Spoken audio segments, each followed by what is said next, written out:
ശ്രീ സുരേഷ് നാരായണൻ, ഇപ്പോൾ ഈ ലോറി ഈ പുഴയുടെ അടിയിൽ മണ്ണിൽ ഉറച്ച നിലയിലാണ് എന്ന് പറയുന്നു. ഈ ലോറിയെ കരയിലേക്ക് കൊണ്ടുവരിക അതും ദുഷ്കരമാണ് എന്നും പറയുന്നു.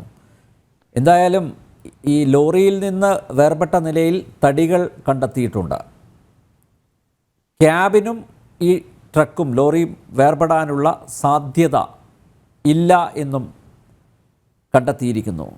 പക്ഷേ എങ്കിലും അവിടെയും ചോദ്യം അവശേഷിക്കുകയാണ്. അർജുൻ ആ ക്യാബിനകത്തുണ്ടാകുമോ, അതോ അർജുൻ ഒരുപക്ഷെ പ്രാണരക്ഷാർത്ഥം ഈ ഡോറ് തുറന്ന് പുറത്തേക്ക് പോയിട്ടുണ്ടാകുമോ? അല്ലേ? അങ്ങനെയുള്ള ചോദ്യങ്ങളൊക്കെ അവശേഷിക്കുന്നില്ലേ? അപ്പോൾ വീണ്ടും അർജുനിലേക്ക് എങ്ങനെ എത്തും? അതൊരു ഒരു പ്രഹേളികയായിട്ട് തന്നെ അവശേഷിക്കുകയല്ലേ? ശരിയാണ്. ഇത് ഓരോ സ്റ്റേജസിൽ നമ്മൾ കൺസിഡർ ചെയ്യാണ്. ഈ ഇൻസിഡന്റ് നടന്നത്, ഈ സംഭവം നടന്നത്, ആദ്യം ലാൻഡ് സ്ലൈഡ് വന്നു, ആ വണ്ടി മൂടിക്കെട്ടു, അത് കഴിഞ്ഞിട്ട് അത് ഒഴുക്കിൽ പെട്ടിട്ട് പിന്നെ വെള്ളത്തിന്റെ ചാലിൽ വീഴും, അത് മറിഞ്ഞ് ഒരു ടോപ്സി ടേർ വീഴും, വളഞ്ഞ് ഒരു പന്ത് എറിയണ പോലെ അതിങ്ങനെ വളഞ്ഞ് വളഞ്ഞ് വീഴും. എന്നിട്ട് അത് അവിടെ സ്റ്റക്കായിപ്പോ ഈ ആങ്കർ, ഈ കയറുകൾ കെട്ടിവെച്ചത് അതെല്ലാം പൊട്ടിയിട്ട് ഈ മരങ്ങളെല്ലാം കുറച്ച് പോയിണ്ടാവും, കുറച്ച് പറ്റുണ്ടാവും. അപ്പൊ ഇങ്ങനെയാണ് നടന്നേക്കണേ. അപ്പൊ നമ്മളിത് അനലൈസ് ചെയ്ത രണ്ട് കാര്യമുണ്ട്. ഒരെണ്ണം, ഇപ്പോ ഈ ഫിറ്റ്വെയർ കുറച്ചുകൂടി നേരത്തെ ആയിരുന്നെങ്കിൽ മേ ബി നമുക്ക് ലാൻഡ് തന്നെ റിക്കവർ ചെയ്യാം. പക്ഷെ വൈകിപ്പോയി, ഇതെല്ലാം കഴിഞ്ഞു. ഇനിയിപ്പോ ഇത് വെള്ളത്തിന്റെ ഒഴുക്ക് കൂടുന്ന കാരണം ഇപ്പോ ഡെനി പറഞ്ഞ പോലെ ഈ ഞാനും ഇത് ഉച്ചയ്ക്ക് പറഞ്ഞിട്ടുണ്ടായിരുന്നു, ഇത് പ്രത്യേക ഒരു സാഹചര്യമാണ്. ബിക്കോസ് ഈ ഡീപ് സീ ഡൈവേഴ്സ് ട്രെയിൻ ചെയ്തിട്ടും അവിടെ പ്രവർത്തിക്കുന്നതും അത് ഭയങ്കര ഡിഫറെന്റ് ഇത് സിറ്റുവേഷൻസ്. ഇവിടെ കറന്റ് 11 knots 10 knots ഓട്ടെ വിസിബിലിറ്റി, കലങ്ങിയ വെള്ളം ഒന്ന്. രണ്ടാമത്തത് ഈ ഒബ്സ്ട്രക്ഷൻ വന്നിട്ട് ഈ വെള്ളത്തിന്റെ കൂടെ കല്ലും മരങ്ങളും തടസ്സപ്പെട്ടിട്ട് ഈ ചുഴി ഉണ്ടാവും, ഒരു വേൾപൂൾസ് ഉണ്ടാവും. അപ്പൊ അത് ചുഴിയിൽ പെട്ടുപോകും. അപ്പോ വിസിബിലിറ്റി കുറഞ്ഞു, അവരുടെ അടുത്തുള്ള ഇക്വിപ്മെന്റിന്റെ കേപ്പബിലിറ്റിന് മേലെ വിസിബിലിറ്റി ചീത്തയായിട്ട്.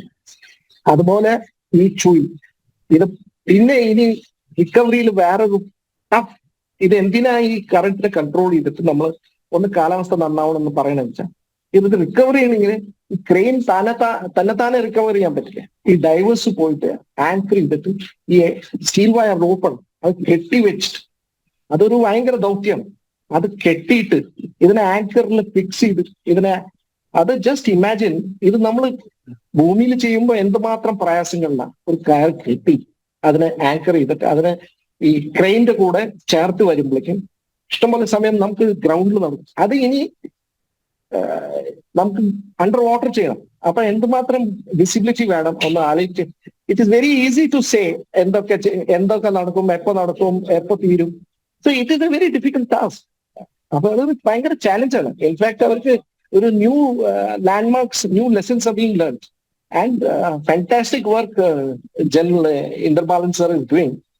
ഈ ഇക്വിപ്മെന്റ് എന്ന് പറഞ്ഞാൽ ഇത് I would like to bring out this is the best part is ഇപ്പോഴത്തെ ഈ ആത്മനിർഭർ ഭാരത് എന്ന് പറയുന്നതിന്റെ ഒരു ഭയങ്കര വലിയ നല്ല എക്സാമ്പിൾ ആണ്. We are not dependent on foreign equipments, we are trying our own equipment. നമ്മുടെ സ്വന്തമായിട്ടുള്ള ആവിഷ്കരിച്ച ഇക്വിപ്മെന്റ് കൊണ്ട് ട്രയൽ നടത്തി ഇത് എന്തെങ്കിലും ഒരു ലെവലിൽ എത്തിക്കും, അത് എനിക്ക് പ്രതീക്ഷയുണ്ട്. പിന്നെ such senior officers guiding them and such experienced people, അവർക്ക് അനുഭവ സമ്പത്തുണ്ട്, അവരെ കാര്യസാധ്യത്തിൽ എത്തിക്കും. അത് നല്ല പ്രതീക്ഷയുണ്ട്. രണ്ടാമത്തെ കാര്യം, ഇത് ഇങ്ങനത്തെ ഈ ചാനൽസ്, ഇങ്ങനത്തെ ഈ വാട്ടറിന്റെ ഫ്ലോയില് ഞാൻ ആദ്യം റിപ്പീറ്റ് ചെയ്തു for the sake of repeating. ഇത് ബ്രഹ്മപുത്രയിലും തീസ്തയിലും കണ്ടിട്ടുള്ളൂ.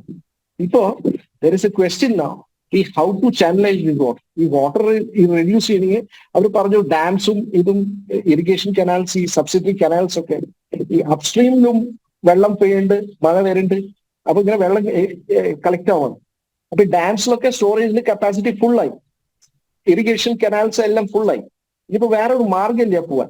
അപ്പൊ this calls for attention. I mean there is either അധികം റെയിൻഫോൾ ഉണ്ടായിട്ടുണ്ടാവും, അല്ലെങ്കിൽ there is further requirement of a dam or something at a future stage. ഇപ്പൊ നമ്മൾ ഇത് ഹോളിസ്റ്റിക്കലി ഇത് തിങ്ക് ചെയ്യണം. ഇത് കുറെ കാര്യങ്ങൾ നമുക്ക് ഇങ്ങനെ ഈ സംഭവം നടക്കാതിരിക്കാൻ നമ്മൾ റിവേഴ്സിനെ ടൈം ചെയ്യാൻ, നമ്മൾ റിവറിനെ കൺട്രോളിൽ കൊണ്ടുവരണം. അതാണ് നമുക്ക് ഇങ്ങനെ അങ്ങനെ വൈൽഡായിട്ട് ഈ ബ്രഹ്മപുത്ര പോണ പോലെ, തീസ്ത പോണ പോലെ അത് പോണ സൗത്തിൽ ആദ്യമായിട്ട് ഞാൻ കേൾക്കുന്നത് ഇത് പേഴ്സണലി.